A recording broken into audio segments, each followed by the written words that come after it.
Bruce Lee की पुरस्कार मौत, एक मुअम्मा जो आज भी हल नहीं हुआ। 20 जुलाई 1973 की वो शाम दुनिया भर के मार्शल आर्ट्स और फिल्मी मदाहों के लिए एक नाकाबिले यकीन धचका साबित हुई। सिर्फ 32 साल की उम्र में एक ऐसा शख्स जो लोहे की दीवार तोड़ सकता था, जिसकी punching power heavy weight champion Muhammad Ali के बराबर थी, अचानक जिंदगी की जंग हार गया। वो शख्स जिसे दुनिया मार्शल आर्ट्स का माइकल जैक्सन कहती थी, ब्रूस ली अचानक मर गया और आज भी उसकी मौत का राज एक मुअम्मा बना हुआ है। आखिरी दिन सब कुछ नॉर्मल था या कुछ अजीब था। ब्रूस ली अपनी नई फिल्म गेम ऑफ डेथ की तैयारियों में मसरूफ था। उस दिन वो अपने करीबी दोस्त और फिल्म प्रोड्यूसर रेमंड चाओ से मिला और दोनों ने एक्टिंग और एक्शन सीन्स पर गुफ्तगू की।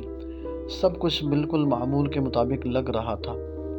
बादशाह वो हांगकांग की अदाकारा बेटी टंग पी के अपार्टमेंट में गया। यहाँ कुछ अजीब होने लगा। ब्रूस ली को अचानक शदीद सर दर्द हुआ। बेटी टंग पी ने उसे एक पेन किलर दी जिसमें एक ताकतवर सुकून आवर दवा शामिल थी।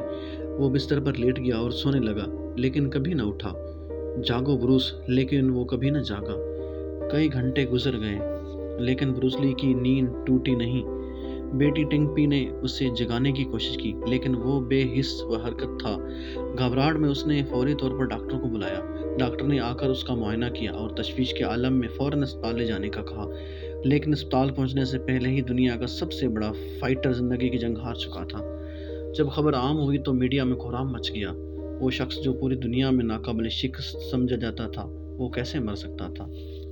सरकारी रिपोर्ट, लेकिन क्या वाकई यही हकीकत थी?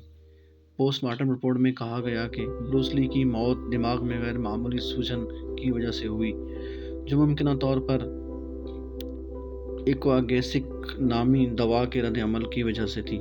लेकिन क्या वाकई एक आम सी पेन किलर ने उस बेहकल इंसान को मार दिया? यहाँ से क्यास आराइयों और साजिशी नज़रियात का तूफान शुरू हुआ। साजिशी नज़रियात, ब्रूस ली को कत्ल किया गया। मार्शल आर्ट्स मास्टर्स का इंतकाम।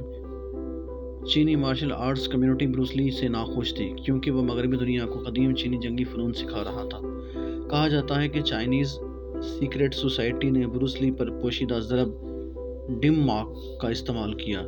ये एक खुफिया टेक्निक है जो इंसान को कुछ दिनों या हफ्तों में मार सकती है। हॉलीवुड माफिया का हाथ। कुछ लोग मानते हैं कि बॉलीवुड के बड़े प्रोड्यूसर्स ब्रूस ली की बढ़ती हुई मकबूलियत से खौफजदा थे। वो एक एशियाई अदाकार को सुपरस्टार बनते नहीं देखना चाहते थे, इसलिए उससे रास्ते से हटा दिया गया। जहर या जहरीली दवा। कुछ रिपोर्ट्स में कहा गया कि वो दवा जो ब्रूस ली ने ली थी, उसमें कुछ ऐसा था जो उसे मारने के लिए जानबूझकर मिलाया गया था। सख्त ट्रेनिंग और पानी की कमी। ब्रूस ली अपने मौत से चंद हफ्ते पहले सख्त तरीन वर्जिश कर रहा था और शदीद डाइटिंग के बायस जिस्म में पानी की शदीद कमी हो चुकी थी। वो दिन भर पसीना बहाता, लेकिन पानी कम पीता था, जिसकी वजह से उसका जिस्म कमज़ोर हो गया था और दिमाग ने काम करना बंद कर दिया। क्या ब्रूस ली का लानती साया हकीकत बन गया?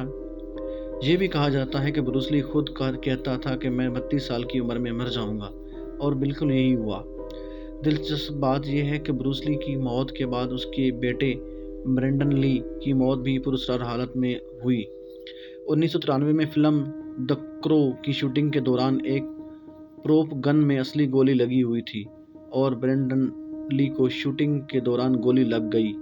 क्या ये एक इत्तेफाक था या वाकई ब्रूस ली का ख़ानदान किसी आसिब या लानत का शिकार था? ब्रूस ली की आखिरी रसूमात, दुनिया अश्कबार हो गई। ब्रूस ली की आखिरी रसूमात पहले हांगकांग और फिर सिएटल अमेरिका में हुई।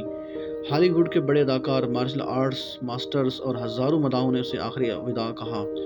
आज भी सिएटल में लेक व्यू सेमेट्री में उसकी कब्र लाखों लोगों की ज़ियारतगाह बनी हुई है। ब्रूस ली की मीरास, मौत के बाद भी अमर। ब्रूस ली तो 32 साल की उम्र में चला गया, लेकिन उसके नाम, उसके फ़लसफ़े और उसके मार्शल आर्ट्स स्टाइल जेट कून डो ने दुनिया को हमेशा के लिए बदल दिया। वो जिस्मानी तौर पर तो चला गया, लेकिन उसकी ताकत, उसका अंदार और उसका फ़लसफ़ा आज भी ज़िंदा है और हमेशा रहेगा। अजीब व गरीब तारीख़।